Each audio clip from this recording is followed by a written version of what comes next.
जनपद संभल की चंदौसी में छात्र संघ चुनाव की मांग को लेकर छात्रों ने कॉलेज प्राचार्य का किया घेराव। आपको बता दें कि पूरा मामला जनपद संभल की चंदौसी के एसएम कॉलेज का है, जहां पर छात्र संघ चुनाव की मांग को लेकर आज एसएम कॉलेज के छात्र पूर्व छात्र नेताओं के साथ कॉलेज प्राचार्य डॉक्टर दानवीर सिंह यादव के कक्ष में पहुंचे। वहां पर छात्रों ने चुनाव कराने की मांग को लेकर प्राचार्य से बात की, जिसको लेकर वहां पर काफी हंगामा भी हुआ। इस विषय में छात्र नेता सुरेंद्र यादव का कहना है कि कॉलेज के छात्र काफी समय से छात्र संघ चुनाव की मांग कर रहे हैं, लेकिन कॉलेज प्रशासन लगातार उनकी अनदेखी कर रहा है। वहीं इस विषय में कॉलेज प्राचार्य है डॉक्टर दानवीर सिंह का कहना है कि छात्र संघ चुनाव को लेकर विश्वविद्यालय प्रशासन की ओर से अभी कोई भी गाइडलाइन जारी नहीं की गई है। यदि विश्वविद्यालय प्रशासन चुनाव कराने के लिए कहता है तो वह इसके लिए तैयार है, लेकिन जब तक यूनिवर्सिटी के वीसी चुनाव के संबंध में कोई भी दिशा निर्देश जारी नहीं करते हैं, वह चुनाव कराने में असमर्थ हैं। साथ ही छात्रों के मिड टर्म एग्जाम भी आ गए हैं। आज आपने प्राचार्य जी का घेराव किया, क्या वार्ता हुई, किस तरह से घेराव किया? हमने ये छात्र संघ चुनाव के लिए लेकर के जो हमारे कॉलेज के विद्यार्थी धरने पर बैठे हैं अनिश्चितकालीन भूख हड़ताल पर, उनके समर्थन में छात्र संघ चुनाव बहाली के लिए डेट के लिए जाकर के घेराव किया, प्रदर्शन किया और जो शासन का शासनादेश है उसका हवाला देते हुए हमने चुनाव की तिथि घोषित करने के लिए प्राचार्य से महोदय से हम लोग मिले थे जाकर के, लेकिन उन्होंने चुनाव कराने से साफ इनकार कर दिया है। लेकिन और शायद मैं समझता हूं आपके पास भी वो स्टेटमेंट होगा, रिकॉर्ड किया होगा आपने, उन्होंने सरकार के शासनादेश को मानने से मना किया है और उन्होंने कहा कि मैं इस सरकार के शासनादेश को नहीं मानता और मैं चुनाव नहीं कराऊंगा। यहाँ के प्राचार्य अपनी हठधर्मिता पर है, वो चुनाव नहीं कराना चाहते हैं, छात्रों के भविष्य के साथ खिलवाड़ कर रहे हैं वो लोग। अच्छा, क्या वजह रहती है कि ऐसा कॉलेज में हर बार जब भी चुनाव होते हैं तो अनशन पे बैठे पता छात्रों को? यहाँ के जो प्राचार्य हैं या ये इस समय है या पूर्व में रहे हैं, वो सब मैनेजमेंट की उसमें पावर में चलते हैं, मैनेजमेंट के इशारे पर काम करते हैं। जब तक मैनेजमेंट नहीं चाहता, मैंने हमेशा देखा है, मैं खुद अध्यक्ष रहा हूँ, मैंने यहाँ पर 119 घंटे की हड़ताल की है और भी लोगों ने हड़तालें की है, हमेशा हड़ताल करने के बाद ही चुनाव हुआ है, क्योंकि मैनेजमेंट का इशारा जब तक नहीं आएगा तब तक ये लोग चुनाव कराने के लिए तैयार नहीं होते। आगे क्या तैयारी है? आगे तैयारी है, अगर ये लोग नहीं मानेंगे हम बड़ा आंदोलन करेंगे, घेराव करेंगे। और ये मैं आपको दिखा रहा हूँ, ये उत्तर प्रदेश सरकार का शासनादेश है, इसका पालन होना चाहिए, इसके पालन के लिए मना करें। अगर वो नहीं मानेंगे तो हम इसको लेकर के कोर्ट जाएंगे। आज कुछ छात्रों ने आपको घेराव किया, क्या मांगा? देखिए, घेराव करना, धरने पर बैठना, ज्ञापन देना, ये सब लोकतांत्रिक प्रक्रियाओं के अंग हैं, मर्यादाओं में रहते हुए। अब जो मुख्य विषय इनका है वो है छात्र संघ चुनाव। मैं पहले भी कहता आया हूं, मैं फिर से इसी बात को दोहरा रहा हूं। पहले वार्षिक प्रणाली होती थी, एक सत्र के लिए छात्र संघ अध्यक्ष चुने जाते हैं।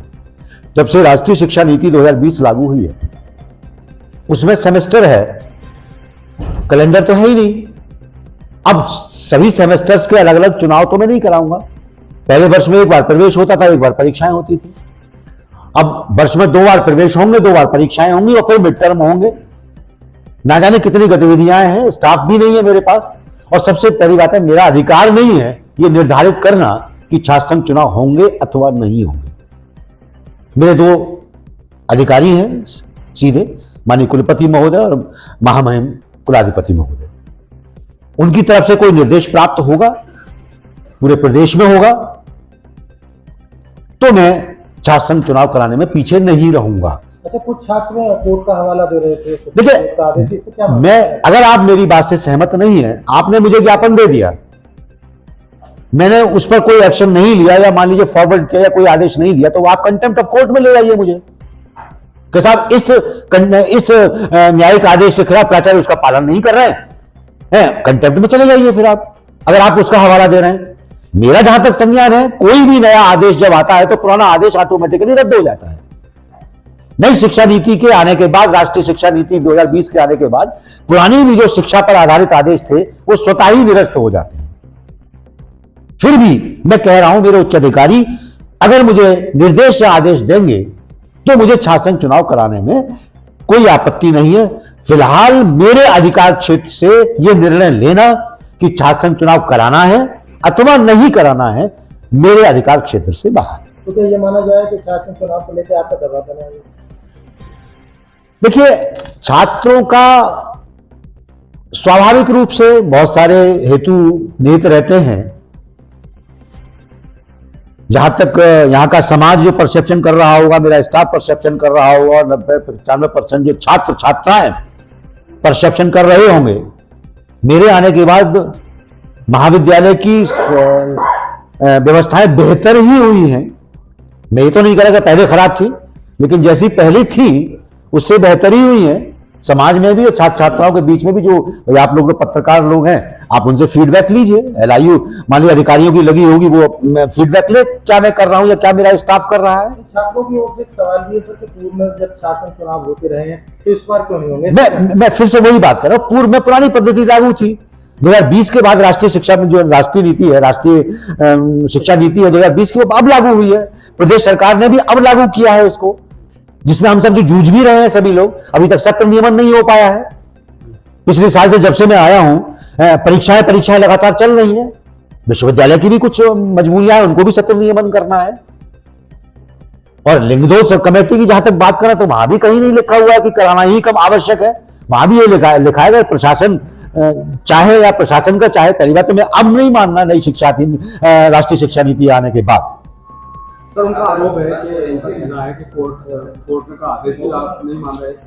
ऐसा कोई हो सकता है कि कोई कोर्ट का आदेश ना माने? अगर मैं नहीं मान रहा हूं तो वो कंटेम्प्ट ऑफ कोर्ट में चले जाएं। अच्छा सर, ये जो जिद पे अड़े हुए हैं छात्र, जो अनशन पर बैठे हैं, वो हड़ताल पर बैठे हैं, तो इसमें किसी बच्चे के अगर स्वास्थ्य में कोई दिक्कत आती है तो जिम्मेदारी किसकी होगी? भाई प्रशासन की होगी, जिसमें मैं भी हूं, स्थानीय प्रशासन भी है।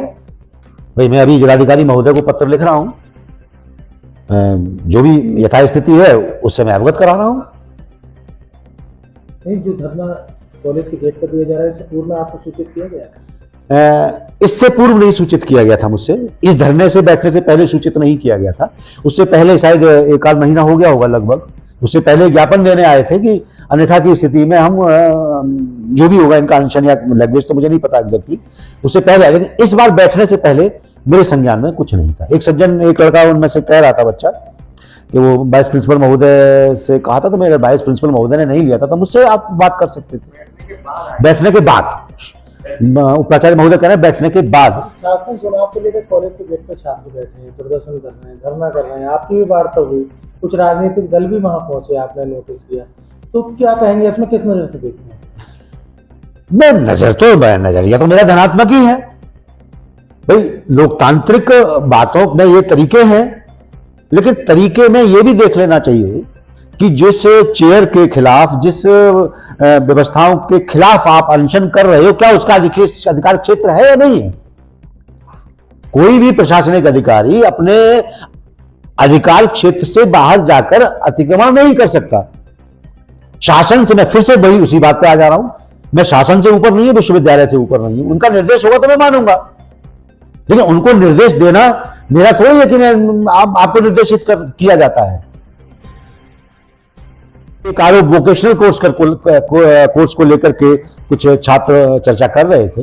वोकेशनल कोर्स में प्रावधान है, मैं किसी भी स्किल्ड पार्टनर से MOU साइन कर सकता हूं। अगर मैं प्राइवेट स्किल्ड पार्टनर से MOU साइन करूंगा तो वो पैसा चार्ज करेगा मुझसे। बहुत से महाविद्यालयों ने, बहुत से विश्वविद्यालयों ने उस MOU साइन करने के लिए प्रति विद्यार्थी 400 से लेकर के 500 तक फीस रखी है। वही वोकेशनल कोर्स अगर बच्चा ऑनलाइन करता है तो उसकी 1200 फीस है।